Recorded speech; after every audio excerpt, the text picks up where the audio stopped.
Hi friends, இன்றைக்கி வந்து நம்ம என்ன டாபிக் பார்க்க போகிறோம் அப்படின்னா வந்து 8th ஸ்டாண்டர்ட்லேருந்து நோட்ஸ் போடுங்கன்னு வந்து கேட்டுக்கிட்டே இருந்தாங்க நம்ம சப்ஸ்கிரைபர். அதனால் வந்து இன்றைக்கி வந்து 8th ஸ்டாண்டர்டு இலக்கணம், இந்த தமிழில் வந்து இலக்கணம் வந்து எடுத்திருக்கேன். எழுத்துக்களின் பிறப்பு இந்த டாபிக் வந்து ரொம்ப ரொம்ப முக்கியமானது. ஏன்னா எழுத்துக்களோட பிறப்பு வந்து எங்கேருந்து வந்து பிறக்குது, அதோட மேட்ச் பண்ணுறது, இதெல்லாம் வந்து ரொம்பவே இம்பார்ட்டன்ட். இது ஒரு இம்பார்ட்டண்டான ஒரு லெசன். ரொம்ப ஈஸியான லெசன் தான். புரிஞ்சுக்கிட்டோம்னா நம்ம வந்து ஈஸியாக வந்து ஆன்சர் பண்ணிடலாம். எழுத்துக்களோட பிறப்பு, எழுத்துக்கள் இருக்கு இல்லையா, விரெழுத்துக்கள், மெய் எழுத்துக்கள், இதெல்லாம் வந்து எப்படி பிறக்குது, அதுக்கு வந்து என்ன யூஸ் பண்ணி நம்ம உச்சரிக்கிறோம் அப்படிங்கிறத வந்து இந்த லெசன் ஃபுல்லாகவே வந்து கொடுத்துருக்காங்க. இந்த டாப்பிக்குள்ளே ரொம்ப ஈஸியான ஒரு டாபிக் தான். புரிஞ்சுக்கிட்டால் வந்து நம்ம ஈஸியாக வந்து எழுதலாம். இந்த டாபிக் வந்து பார்க்கலாம். ஃபஸ்ட்டு வந்து எழுத்துக்களோட பிறப்பு அப்படின்னா என்ன அப்படின்னா வந்து நம்ம உயிரோட முயற்சி, அதாவது நம்ம வந்து உச்சரிக்கிறோம் இல்லையா, அதில் எல்லாமே சேர்ந்து தான் வந்து ஒவ்வொரு எழுத்துக்களையும் நம்ம வந்து சொல்கிறோம். மார்பு, கழுத்து, தலை, மூக்கு, இந்த 4 இடங்களுமே வந்து ஒன்றா சேர்ந்து தான் வந்து நம்ம வாயில் இருந்து அந்த உச்சரிக்கிற வார்த்தை ஐயா இருக்கட்டும் அல்லது இக்கு, இங்கச்சி, எல்லா எழுத்துக்களுமே வந்து இதோட முயற்சினால தான் வந்து வேறு வேறு ஒலியாக வந்து தோன்றுது. இதை தான் வந்து எழுத்துக்களோட பிறப்பு அப்படின்னு வந்து சொல்கிறோம். இப்படி தான் வந்து நம்ம வாயை உச்சரிக்கிறதுல வந்து எல்லாமே வந்து சேர்ந்துருக்கு. எல்லாமே கலந்து வந்து உச்சரிக்கிறதா வந்து நம்ம வந்து உயிரெழுத்துக்கள், மெய் எழுத்துக்கள் வந்து எல்லாமே வந்து சொல்கிறோம். இந்த எழுத்துக்களோட பிறப்பு வந்து 2 வகையாக வந்து பிரிக்கிறாங்க. இடப்பிறப்பு, முயற்சி பிறப்பு. இடப்பிறப்பு, முயற்சி பிறப்பு.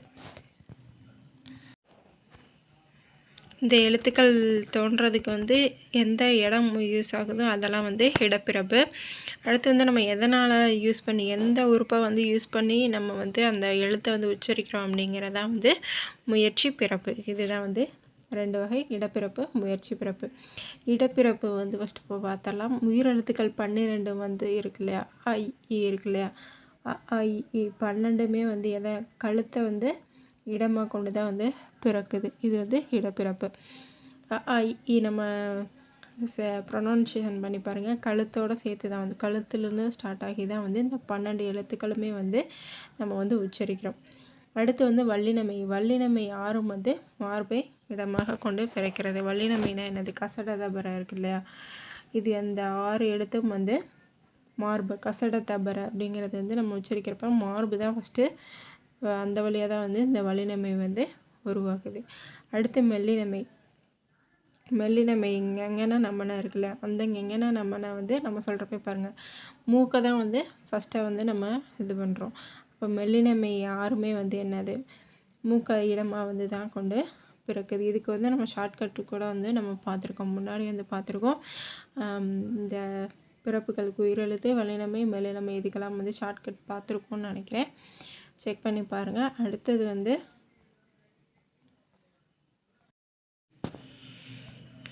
இடையினமை இருக்குல்ல, இடையினமை 6மே வந்து கழுத்த இடமாக வந்து பிறக்குது. இடையினமை எழுத்துக்கள் என்ன, எரள வளர இருக்கு இல்லையா, இது யாருமே வந்து கழுத்தை தான் வந்து இடமாக கொண்டு பிறக்குது. அடுத்து வந்து ஆயுத எழுத்து. ஆயுத எழுத்து அக்குன்னு சொல்கிறப்ப என்ன, தலையை தான் வந்து ஃபஸ்ட்டு யூஸ் பண்ணுறோம். அப்போ ஆயுத எழுத்து 1 வந்து தலையை வந்து இடமாக கொண்டு பிறக்குது. அடுத்து வந்து முயற்சி பிறப்பு. முயற்சி பிறப்பு அப்படின்றது என்னன்னு வந்து பார்க்கலாம்.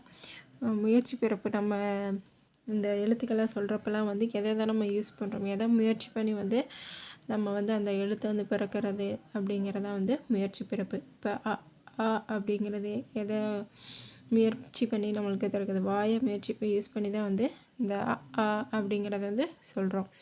அப்போ அது ரெண்டுமே வந்து வாய்.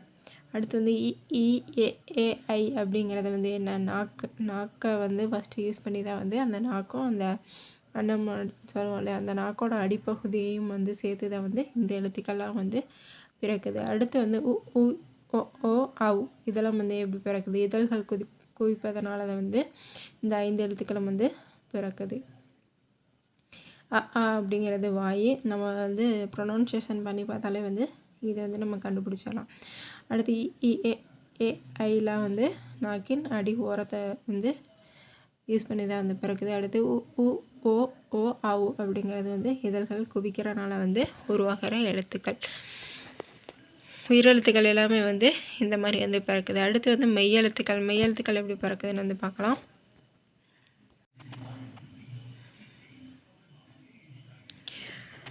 மெய்யெழுத்துக்கள் பாருங்கள், இதை வந்து கொஞ்சம் ஈஸியாக ஞாபகம் வச்சுக்கிட்டா தான் நம்ம வந்து அந்த ஆன்சர் பண்ண முடியும். ஃபஸ்ட்டு 2 எழுத்து இக்கு இங்குங்கிறது வந்து ஃபஸ்ட் எழுத்து. அப்போ அந்த நாவின் முதல் பகுதி அப்படின்னு வந்து ஞாபகம் வச்சுக்கோங்க. நாவோட முதல் பகுதி வந்து இக்கு இங்கு. அன்னத்தோட அடிப்பகுதியும் அந்த முதற் பகுதி அடிப்பகுதி ரெண்டுமே வந்து முதல் 2 எழுத்துக்கள். அடுத்து வந்து இச்சு இஞ்சுங்கிறது வந்து இடையில வர்றது. நாவின் இடைப்பகுதியும் நடு அன்னமும் சேர்த்து தான் வந்து உச்சரிக்கிறோம். இச்சு இஞ்சு. நாவினோட இடைப்பகுதி அந்த நாக்கோட அடிப்பகுதி லைட்டாக அந்த நடு இடத்துல இருக்கும் இல்லையா, அதோட சேர்த்து தான் வந்து இச்சு இஞ்சு அப்படின்னு சொல்கிறோம். அடுத்து வந்து இட்டு இன்னு. இப்போ இட்டு இன்னுன்னு சொல்லி பார்த்தாலே வந்து என்ன பண்ணுது, நாவோட நுனி தான் வந்து அந்த பல்லோட மேல் பகுதி வந்து தொடுது. அதே மாதிரி அன்னத்தோட நுனி அந்த லாஸ்ட்டில் அந்த நாக்கோட நுனி பகுதியும் சேர்த்து தான் வந்து இட்டு இன்னு அப்படின்னு வந்து சொல்கிறோம். அடுத்து வந்து இத்து இந்துன்னு சொல்லி பாருங்கள். இத்து இந்து அப்படிங்கிறப்ப மேல்வாய் பல்லில் வந்து அந்த நாக்கு வந்து படுது.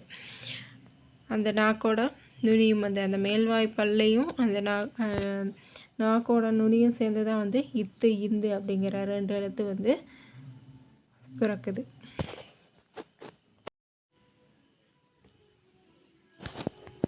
அடுத்த எழுத்து வந்து இப்பு இம்மை அப்படி இப்பு இம்மு அப்படிங்கிறப்ப மேல் இதழும் கீழ் இதழும் வந்து சேர்ந்து தான் வந்து இப்பு இம்மு ரெண்டுமே வந்து உருவாகுது. அடுத்து ஈன்னு சொல்கிறப்ப எப்படி எடுத்து நாக்கோட அடிப்பகுதியும் ஈ அப்படிங்கிறப்ப வாயோட அடிப்பகுதியும் வந்து சேரனால இந்த ஈங்கிற வார்த்தை வந்து உருவாகுது.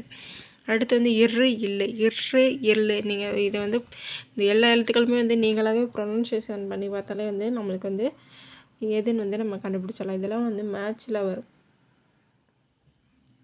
மேட்ச்சில் இந்த மாதிரி கேட்கலாம், அல்லது இந்த கூற்றில் வந்து கூட கேட்கலாம். அதனால் வந்து இந்த லெசனை வந்து நல்லாவே பார்த்துக்கோங்க. இரு இல்லுங்கிறது வந்து என்ன, இரு இல்லுங்கிறப்ப மேல்வாய் வந்து யூஸ் பண்ணி தான் வந்து இந்த வேர்டு வந்து உருவாகுது. அடுத்து